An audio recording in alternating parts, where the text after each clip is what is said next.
Buenas tardes a todas, buenas tardes a todos. Desde este lugar mágico de Viricuta, desde la región de las Margaritas, quiero hacer una denuncia pública de que es importante que regresen los apoyos que se tenían destinados para los vigilantes de la Unión Birrárica que estaban destinados a cuidar el saqueo del Icuri y del Peyote.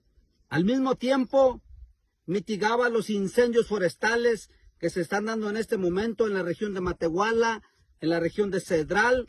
Por lo tanto, pedimos a los birráricas que regresen esos recursos para que pues se cuide este pueblo tan importante, esta zona tan importante desde acá, que abarca desde Salinas, desde Charcas, toda la región que comprende del altiplano potosino, donde de alguna manera pues nosotros los birráricas somos donde tenemos nuestras deidades. Entonces se ocupa del apoyo de todos.